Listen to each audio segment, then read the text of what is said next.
কাছাড়ে চতুর্থ জেলা পরিষদে 5 বছরের কার্যকাল সম্পন্ন হয়েছে 14 ফেব্রুয়ারি। এদিন এক সাংবাদিক সম্মেলন ডেকে 16 জন সদস্যদের সাথে নিয়ে কাছাড় জেলা পরিষদ সভাপতি অমিতাভ রায় সম্পূর্ণ পর্বের প্রাক মুহূর্তে 5 বছরের কার্যকালে দায়িত্ব পালনের বিভিন্ন দিক তুলে ধরেন। সভাপতি অমিতাভ জানান, 14 ফেব্রুয়ারি 2019 থেকে 14 ফেব্রুয়ারি 2024 5 বছর পূর্ণ হচ্ছে জেলা পরিষদের। তার কার্যকালে সরকার প্রদত্ত প্রকল্প গ্রামাঞ্চলে পৌঁছে দেওয়া হয়। আর্থিক কেলেঙ্কারির কোনো অভিযোগ ওঠেনি। দুর্নীতির বিরুদ্ধে শূন্য সহনশীলতার নীতি মেনে কাজ হয়েছে। কংগ্রেসের কালিমালিপ্ত জেলা পরিষদের চেহারা পরিবর্তন করে সুনাম পেতে সক্ষম হয়। বিগত ভয়াবহ বন্যায় দুবার দুর্গতদের ত্রাণ পৌঁছানো হয়। MGNREGAর সিন্ডিকেট উৎখাত করে স্বচ্ছ কাজের পরিবেশ ফেরাতে সক্ষম হয় জেলা পরিষদ। সহায়তা গ্রুপ গঠন করে 4 লক্ষ টাকা সংগ্রহ করে সাহায্য করা হয়। করোনা মহামারীতে ও এসআর তহবিল 5 গুণ বৃদ্ধি হয়েছে। এদিনের সাংবাদিক সম্মেলনে অন্যান্যদের মধ্যে উপস্থিত ছিলেন জেলা পরিষদ সদস্যরা হলেন উপসভাপতি লাভলি চক্রবর্তী, গীতন নাথ, রামকৃষ্ণ সিনহা, কানুরঞ্জন দাস, লক্ষ্মীরানী যাদব, বিজয়তা মাহাতো, তাপসী দাস, মানব সিং, সুদীপ কুমার, প্রবাল চন্দ্র, অসীম দত্ত, অনিতা দেবী, ধনঞ্জয় কুর্মী, শশাঙ্ক পাল প্রমুখ। সাংবাদিক বন্ধুগণ, আপনারা সবাই অবগত আছেন যে পঞ্চায়েতের 5 বছরের মেয়াদ প্রায় উত্তীর্ণ হয়েছে।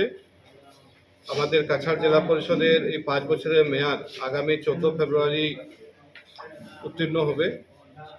সেই 5 বছরের কার্যকালের খতিয়ান সম্পর্কে আপনাদেরকে জানানোর জন্য আজকে আমরা কাছাড় জেলা পরিষদে সাংবাদিক সম্মেলনের আয়োজন করেছি।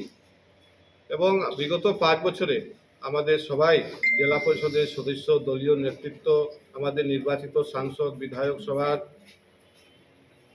সাহায্য সহযোগিতায় আমরা কাছাড় জেলা পরিষদকে সুন্দরভাবে পরিচালিত করতে আমি মনে করি আমরা সক্ষম হয়েছি।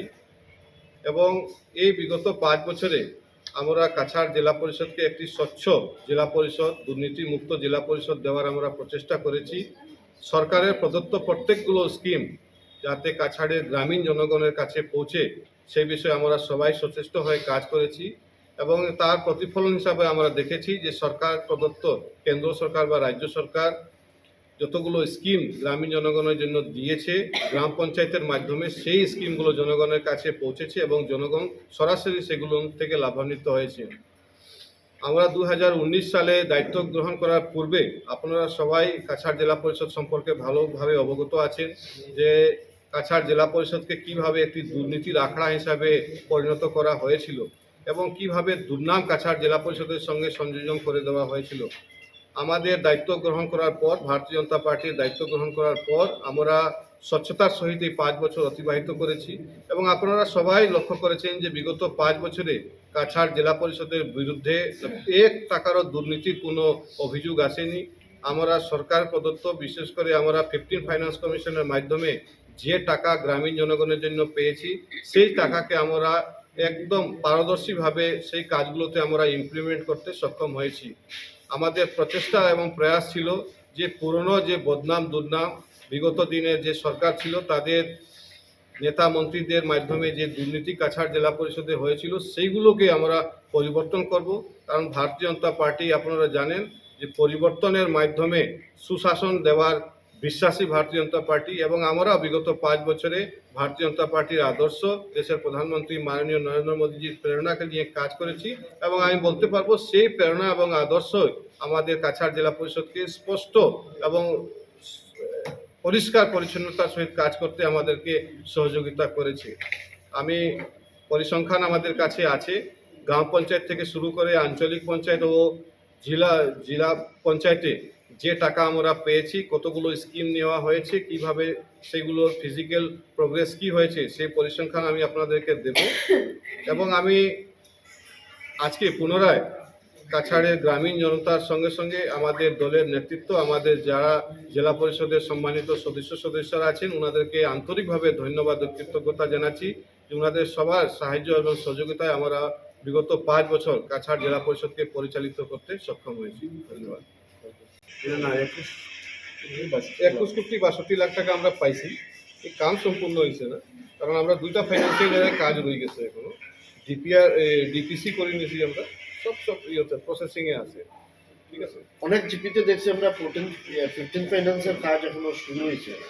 14 ফাইনাল 15 ফাইন্যান্স না, 15 ফাইন্যান্সে 2021-22-এর কাজ সব জিপিতে শেষ। 22-23-এর কিছু জিপিতে কিছু কাজ অনগোয়িং আছে, কিন্তু আমাদের মনিটরিং আছে, সেগুলো তাড়াতাড়ি শেষ করার জন্য পাওয়া হয়েছে। এছাড়া অনেক জায়গায় যে টাকা আছে সেই টাকা দিয়ে গ্রামীণ সড়কের বিশেষ কিছু কাজ করা যাবে না, কারণ শুধু 15 ফাইন্যান্সের টাকা গাঁও পঞ্চায়েতের কাছে আছে। এমজিএন রেগা যে আগে কাজগুলো চলতো সেগুলোকে এখন বলা হয়েছে রেশিও মেনটেন, ওয়েজেসের রেশিও মেনটেন করে সেই কাজগুলো করার জন্য। সেজন্য এমজিএন রেগার কাজ সেভাবে আপনি দেখতে পাবেন না, কারণ এই এনআরএম বেস কাজ হওয়ার জন্য যাতে লোক বেশি টাকা পেতে পারে, যারা জব কার্ড হোল্ডার ওনারা বেশি টাকা পেতে পারে, এবং ন্যাচারাল রিসোর্সকে কিভাবে আমরা সংরক্ষিত করতে পারবো সেই দিকে সেই টাকাগুলো যাচ্ছে।